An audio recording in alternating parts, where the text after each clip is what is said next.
What's up guys, Coach Az back again with another video. I got something a bit different for you today. So today I received my brand new freestanding punch bag. So the one you see here, the one you've seen in all the videos up till now, I got that really cheap secondhand off of Facebook Marketplace, and it was just so I had something to hit because we've been doing all this lockdown stuff for so long, and I started teaching at home an awful lot, working online, Zoom, and of course the YouTube channel, and I've enjoyed it so much and I've got so much from it that I decided to invest in an even better bag, and this is the one here. So I thought I'd do a little comparison. I did that cheap versus expensive video on head guards, and I thought that was a real useful video for people to see, and I think this one's going to be the same. So I'm going to do a comparison, cheap versus not so cheap freestanding punch bag, and see what the difference is and if it's worth you spending a bit more money should you choose to invest in one yourself. So let's get this one unboxed and let's see what it's all about.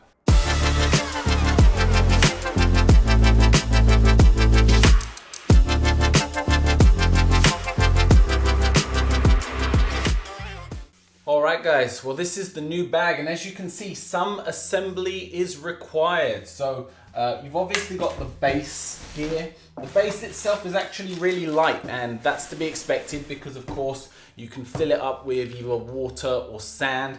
What I already will just say I really like about this one in comparison to the other, it's this lid. It's a proper tight sealing lid, because this is the thing that people don't consider. Yes, I'll fill this up with water and it will be great, but at some point in my life, guaranteed, probably in the next coming weeks, I'm gonna need to roll this bad boy out of here. So this lid needs to be secure, because at some point this is gonna be turned on its side and rolling out the room, and if that lid pops off and I don't know how many liters of water this takes pours out into my living room, my wife will kill me. What the hell are you doing? No! Good job on the lid. This seems to be the column, and there's another one within the bag, so I assume this goes in through here, secures into there, and you kind of got this structure through the middle. I'm going to compare this to the other bag so that you can see what the difference is, but let me get this all put together and then we can go through that from here. Here you're going to see the first difference in terms of the design choice. So let's start here at the bases. So this is the old bag here, and this is the new one here. So both are similar in the sense that they've got a really wide base. Wide base is good because of course when you hit a bag and it like tilts, that wide base is going to help it to self-correct rather than a narrow one. It obviously lets you to fill it further. This is what I was talking about earlier with the plug. So this is just a rubber pushy plug. Now I've actually super glued this on because it was coming off so much every time I tried to refill it. It was a real issue with the bag, and as you can see over here, this is a full-on screw top. I'm feeling pretty confident about that, but I will obviously water test it for you. The one good thing about the old bag that this does not have is this has suction cups. So I don't know if you can just see those underneath there. They're great, especially if you're on a laminate floor. They don't really apply to me because where I'm on these tatami mats, they just don't stick to it at all. But if you were putting this on a hard floor, I imagine if you had them all the way around, they'd do a good job. But really, where the stand is important is going to be here. It's in the column, which is where the bag attaches to the base. So on this one, it's a fixed base. It's got these nuts and bolts all the way around, and then it's got a thick plastic / rubber thing here, and that's obviously the insert. And then on the bag, there's this metal tube that I feel runs all the way up through the bag and is secured somehow on the inside. I assume it is stitched in, like you can't pull that out any further. Metal is good, obviously, because it's strong. And that's a good thing. I've not had any issues with this. However, I've seen plenty of review issues, and I can understand it, where this cracks. So if this was fully weighed down, it's not going to move anywhere. You hit your bag and you jolt this part, I can understand why this would probably snap, crack, or separate. A slightly different design choice over on the new bag. So here, this was that column that now has gone all the way in and through. And as you can see, there are 4 screw holes here, and I've got 4 screws to secure it there. There's a full plastic column, and this definitely does go all the way through because you can actually pull it all the way in and out, and you can see where it will secure on the inside. Now what I like about this one is the amount of crossover between this and the base is a lot more, which I just think kind of engineering wise is going to be a much more secure fit. And as you can see by the bags themselves, the new one is a hell lot more bag and a hell lot less stand. The stand actually makes a lot of the height on that bag, whereas this one, you've kind of got bag all the way from the bottom of the base to the top. They're about the same height when up, but I'll show you that once I've got them both back up on their columns. All right, guys, I thought I'd just show you at this point. So I've now connected the column that was in the bag onto the pole. Now, I'm sure if you had two people, you probably could have done it with it on it, but I'm doing it alone, so I just took the thing out and then I'm going to slide the bag down and on. I don't actually know if that's a better design compared to that one in terms of like through the column, because like I said, I'm sure that the other bag has a column going all the way through it. It just happens to be attached to the bag. What I will say is, I would imagine that that might suffer from ripping or tearing. So the pole being teared from the inside of the bag and then losing its security. Whereas obviously everything here is independent. So effectively you could replace any single part if you needed to. Now, as far as I know, they don't sell the separate parts for repairs. But like, for example, this bit of plastic, I'm sure I could go find that in a DIY store if I needed to replace it from what it currently is, okay? It is screwed in, which I like that because it gives a little bit more security to it in the base.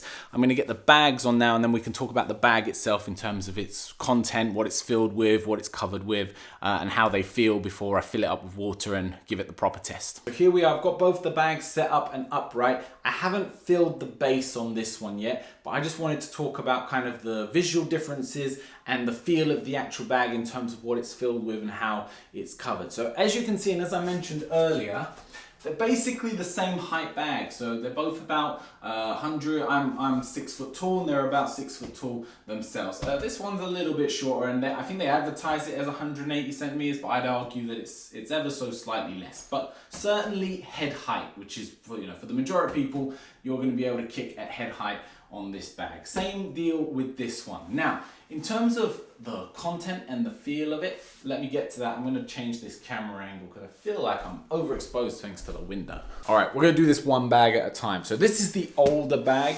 I don't actually know. It's called a Max Strength, but I'm not sure on the brand, but I'm going to share one that I think is similar, or definitely is similar in terms of the build and the price, up here for you. Now, it's a very firm bag, surprisingly firm, but in a good way. Like if you had a really well stuffed hanging bag, that's what I imagine, or that's what I'd say you could imagine this feels like. The stitching is great. It's got a good robust stitching all the way through. I have kicked and punched this thing a lot, and it's withstand and dealt with all of it. I don't recommend kicking it with shoes. That'll definitely tear it, but that's the case with most PU covered vinyl bags. It's mostly filling because I've shown you the pipe in this one is about that thick. So it's a good, I'd say, 7-8 inches worth of foam on either side of it. So nothing wrong with it. Like I said, the big difference is at the base, where there's actually the base instead of the bag, whereas this one, it goes right down to the floor almost, to where you can actually hit onto the target. All right, guys, onto the new bag. Now, it's much wider. I'd say it's not quite twice, but at least half extra in terms of width. Whether that's a good thing or not, I don't really know. I don't think it matters too much on a bag, but it would certainly resemble the width of a person a bit more. So in terms of maybe realism, maybe a bit closer. I don't think freestanding bags are particularly realistic, but you get the idea. It's, in terms of the covering, this has a bit more of a shine finish to it. The stitching seems to be okay. I don't seem to see any issues with it. We're going to see, obviously, over time how it withstands. So I'll do a follow-up video after a few months of beating this up, and if anything shows on it. What I will say about it is it's very well cushioned. So again, good bounce back, good strike, and I think once you fill this base up, it's going to be a nice sturdy target for some good technique work to do. So I'm going to sort that out. And now there's a car alarm going off, ruining this part of the video. I've just filled the base up. I've put about 60 to 70 liters of water in this. I believe the capacity is like 110, maybe even more than that. So I haven't even filled it. I'd say I filled it about halfway. I can't reach the water at all. It feels pretty solid. The reason I'm not filling it all the way is I don't think this is going to stay here for very long. So it's just, I'm saving myself work when I have to get this bag out of here in the future. But a feature I noticed while filling it that I really liked, the refill cap actually sits under the bag. So I'm propping it up with some gloves here so that I could reach, but it fits under the bag. And if you have your own gym, this is a really good feature because kids, they can't help themselves. So if you got kids are gonna have access to it and all the rest of it, and you might have filled it with like cement or water or whatever, you don't want anyone getting to it. So the fact that it's out of sight, I like that. That's a nice little feature. A little tip for anyone who gets a freestanding bag: put just a touch of bleach in if you're gonna fill it with water. Just a little bit. You will thank me in the future when you need to empty it, because although you might think, you know, it's clean, nothing's getting in there, it's dark, all the rest of it, things can get funky. So this just stops things getting too funky. Only a little bit, like not even a cap, think like a swimming pool. You're just giving it a little bit of disinfectant to keep it going in there. Probably manufacturers wouldn't recommend it. But anyway, I'm gonna get the cap on this thing and then we're gonna give it a couple of kicks and punches and see how it holds up. But just keep in mind, I've not filled up the base, so if it's moving a little bit, you could probably double the weight at the base and it will definitely stay still. We've got it all set up now. I'm training on this later this evening, so I'll be able to give you guys a bit more of a full detail on it. But I thought while I've just got it set up, let me just hit it a few times because it feels rude not to. I definitely think I could fill the base with more water. Like, it's jiggling a little bit around. What there does seem to be, and I don't know if this would change when you fill it up completely, but there is a bit of give in the bag, and I think that's to do with the piping up through the middle, and I think it's intentional. To stop that from snapping under too much force, and it just gives the bag a little bit of natural flex, which if you had a hanging bag, etc., you'd actually want that, and you'd experience that. It's not then just a dead still weight. Like I said, I haven't filled it up all the way, but it feels great to punch.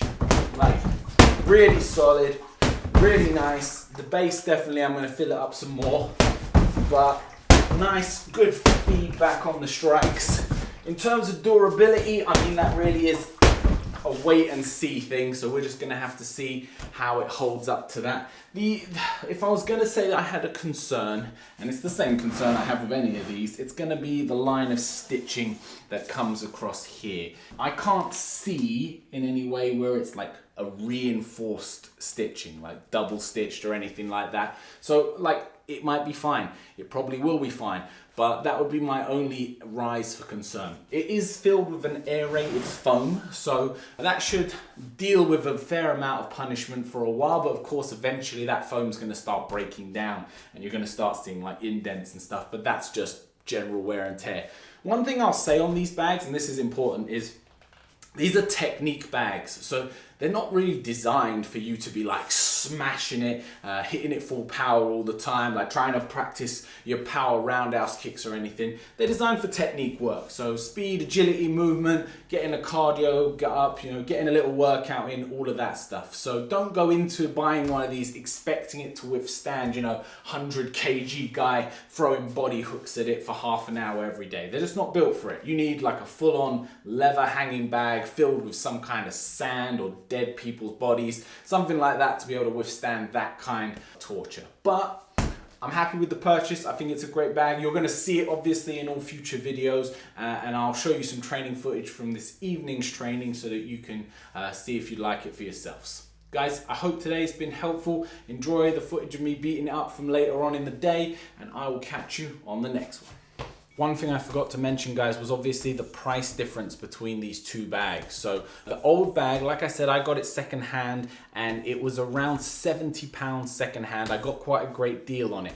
When I've looked at them, they've been varied, and especially like due to the pandemic and these things selling out everywhere, it was priced at around £160 up to £200 UK Great British pounds for that one. Okay, this bag I managed to not only get it in trade, so I get a cheaper price anyway, but I also managed to get it on sale at the time. So this was priced for me around the same, but this can go, and I think now it's up for about 350, and I've seen it anywhere up to 500 in terms of like a retail cost to buy one of these. So it's a far more expensive product. In terms of how much better it is, Like, if you were going to use it just for at-home training or a little bit of light work, I wouldn't say it would be worth the extra money. If you're investing in your gym and it's equipment for that, then I think this is a superior product from just the design for and the way it's made and all the rest of it, and the ease of use. So commercially, I definitely lean towards this one. If you've got the money, probably go for the better bag if you can. In terms of durability, I'm just going to have to let you know how that goes after a few months of using it.